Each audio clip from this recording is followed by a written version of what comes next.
Your bike is in the way. Oh my gosh. The big fat ass Africa Twin is taking over the video. Exactly. And all I want to talk about is all the modifications that I've done and how this DRZ is set up.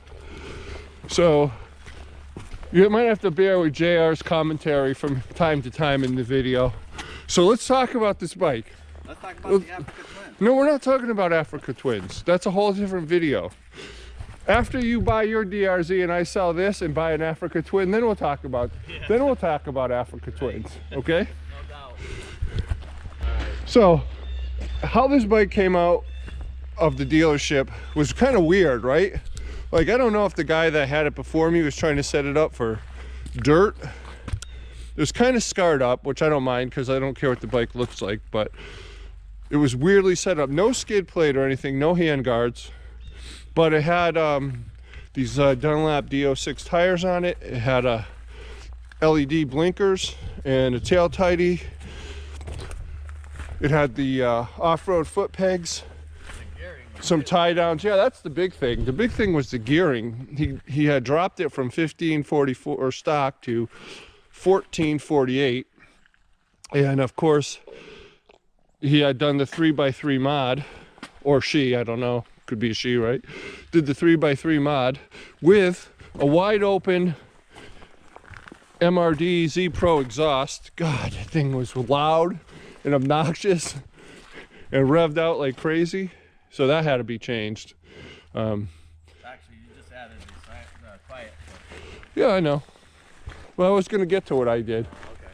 So what I did, let's see. Let's start from the beginning. I didn't do too much bling.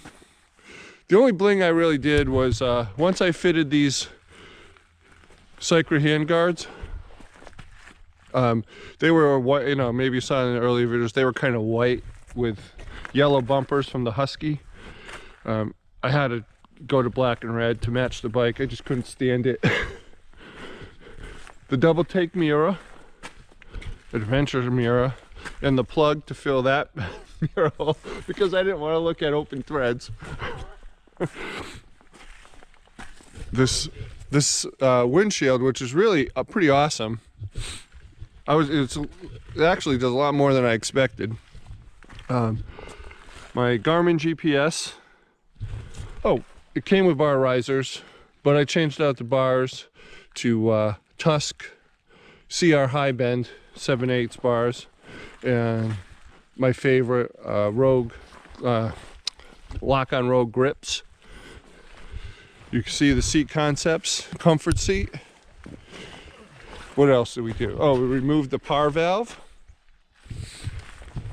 Performance-wise, I didn't do anything to it because it's running at pretty much tops.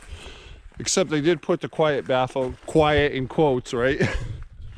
in the exhaust. LED headlight bulb. Nice radiator guards. Full skid plate. And I had to change out the forward turn signals because one of them was dead. And I did change the gearing because I wanted a black sprocket to match the bike. No, just kidding. I changed the gearing to 1546, which is 2 below stock, and it's a pretty good combination. It's never going to be a highway bike. I don't ride on the highway, but it's good on the streets, and so far it seems pretty good off-road. Of course, you got to have the obligatory case guards. They're from Tusk, I believe. And I drilled out the chain guard, or the upper chain guard, because it fills up with shit. I did say shit. And I adjusted all the suspension. The clicker's in the front. I'm not changing the springs, they feel pretty good. I don't know if you can see it under there. There's a Race Tech spring. And for my weight, and we just did the sag. We improved the sag this afternoon, and I think it's working great. It feels amazing. It really keeps the back of the rear end planted. I got a couple of stickers. Got to have your stickers on an ADV bike. And even protective vinyl stickers on the swing arm. A manual cam change tensioner just for safety. And to quiet the engine down a little bit. Bigfoot sticker on the front. The windscreen, the elephant in the room. I did. No, I talked about the windscreen already. Right. Remember I said it did an amazing job? It did. It's really makes quite a bit of difference. Yeah. Way more than I was expecting. It's a good looking windscreen. Well, you don't think I would pick something that isn't like stylish, right? It's not overbearing. Nope.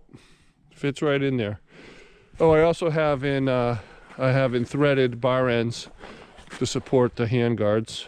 Bulletproof designs. Gotta have the best. So that's it. That's the bike set up for dual sporting this season. The only thing that's not on here, because they're not ready yet, is a set of D605 tires. Now these are 606s, but I really wanted a more middle of the road tire. And if you don't know, you can just lower your air pressure. Knobs aren't going to save you for nothing. Right, JR? Right. It's about the air pressure in the tires when you're off-road. And the rider. In the rider. Clutch control, all that shit. Oh, I said shit again. Anyways, D605 tires. Heavier duty tubes, 3mm severe duty tubes, and aluminum rim locks.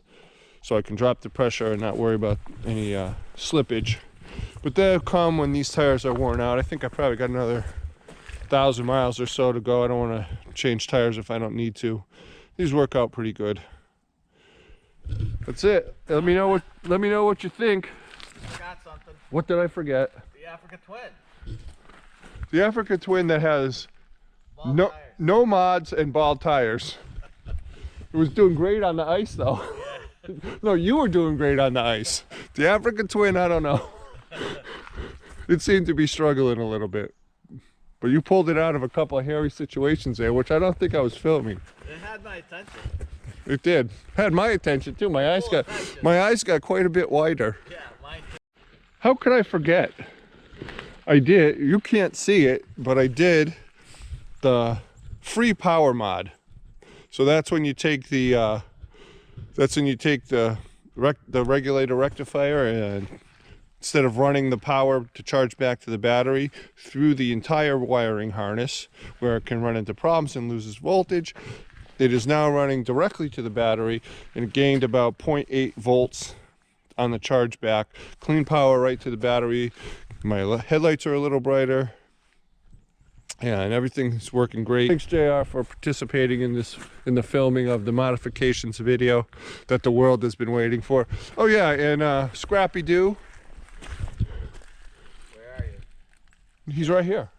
Scrappy Doo has come along, and my mascot has been riding with me for quite a while now, and seems like he's sticking around. Later. Hey, we're back in the shed.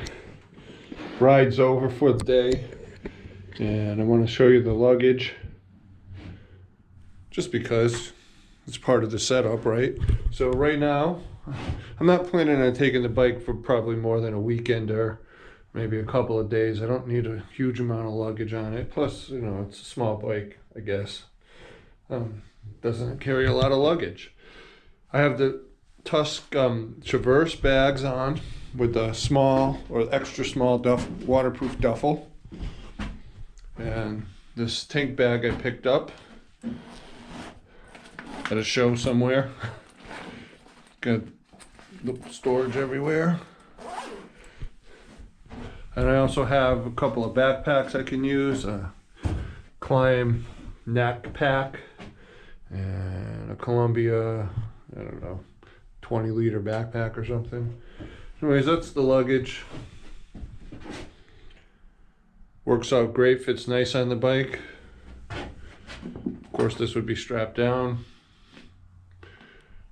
I'm not putting a luggage rack on, I don't think I need it. Who knows, maybe if I start traveling longer I will, but for now this is it. Alright peeps, thanks for watching. And we'll see you later.